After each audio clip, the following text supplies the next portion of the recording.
If you're like most of us, you probably find yourself surrounded by clutter, no matter how busy or overwhelming life gets. But here's the good news. You can always find time to declutter. And with the right strategies in your toolkit, you can declutter your home faster and more efficiently. That's exactly what I'm sharing in today's video. 10 actionable tips that will help you speed up your decluttering process by 20, 50, or even 80%, so you can finally stop stressing about clutter and check at least one thing off your to-do list. Sounds too good to be true. Let me show you how. Let's dive in. The first tip is set a timer. Time is money. This old adage rings especially true when it comes to decluttering. Many people think they need hours on end to clean effectively, but that couldn't be further from the truth. When you set a timer for decluttering, you psychologically prepare yourself for a focused sprint rather than a marathon. You can make significant progress in just 15 minutes if you approach it with the right mindset. Setting a timer is not just about keeping track of time. It's a strategy to create a sense of urgency, helping you focus on the task at hand and making sure you get as much done as possible within a short time frame. Second tip is to stop the inflow of clutter. It sounds like common sense, but many of us don't realize how much clutter we keep bringing into our homes, even as we're trying to declutter. In my early decluttering days, I would sell or donate items to thrift stores. But every time I dropped off a load of stuff, I couldn't resist taking a quick peek inside the store, and inevitably, I'd find a bunch of good stuff to bring home. I convinced myself it wasn't a big deal since I could sell it online if I didn't like it. But this mindset only slowed down my decluttering process and created more work for myself. It's like trying to drain a pool while a fire hose is gushing into it. If you find yourself shopping as a form of therapy or feel drawn to irresistible deals, find ways to curb that impulse. Trust me, reducing the inflow of clutter is key to seeing faster results. Next up, when you're short on time, do a simple trash sweep. This method, also known as trash bag therapy, is all about grabbing a garbage bag and walking around your house to toss out anything that's literally trash. For instance, flat surfaces like my entryway often collect clutter because they're convenient spots for the kids to drop their stuff as they come in.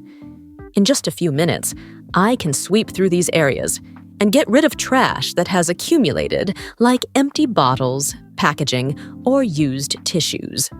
During one such sweep, I found old bottles of sunscreen that were no longer needed because we found a more suitable brand. Similarly, while sorting through bookshelves in my office, I found my son's classmates' old homework papers. Decluttering is an ongoing process, and keeping a keen eye out for what needs to go can make a huge difference. When you want to declutter but only have a limited amount of time, focus on the task at hand.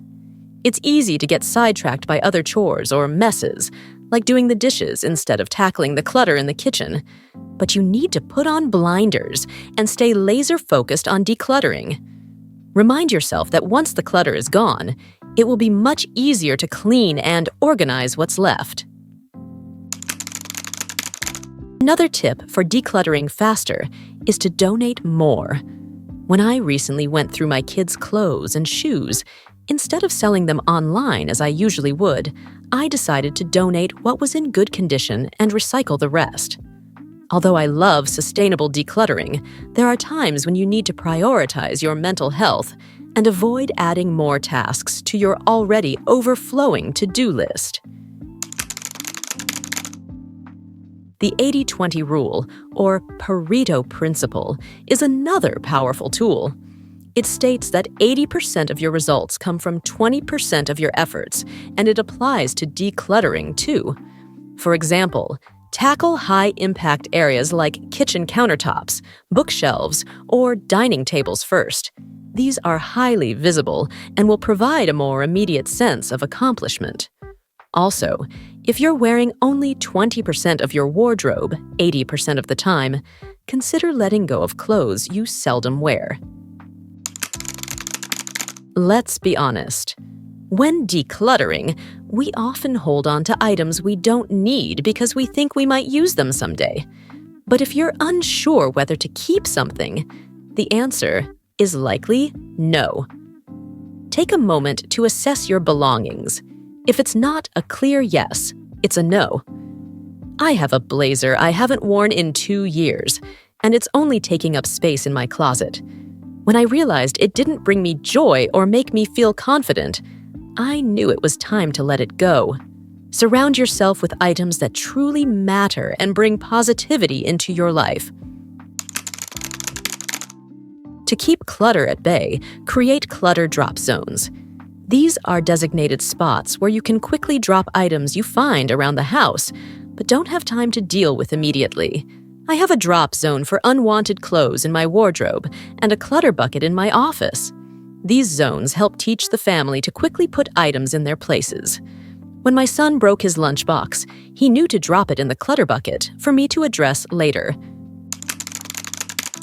As you declutter, use a rehome box to collect items that belong in different parts of the house. Instead of running back and forth to put things away immediately, gather them in a box and redistribute them after decluttering. It saves time and makes the process more efficient. Finally, try to make decluttering fun. Play your favorite music or listen to a podcast as you work. Taking before and after pictures can also be motivating, allowing you to see the progress you've made. There are also printable checklists and challenges to keep you on track. Thank you so much for watching. If you enjoyed this video and found it helpful, please give it a thumbs up and share it with your friends. Don't forget to subscribe to our channel and hit the bell icon so you never miss an update. Your support helps us create more content like this. Join our community, and let's continue this journey towards a more mindful and frugal lifestyle together. Thanks again for your support. See you in the next video soon. Take care.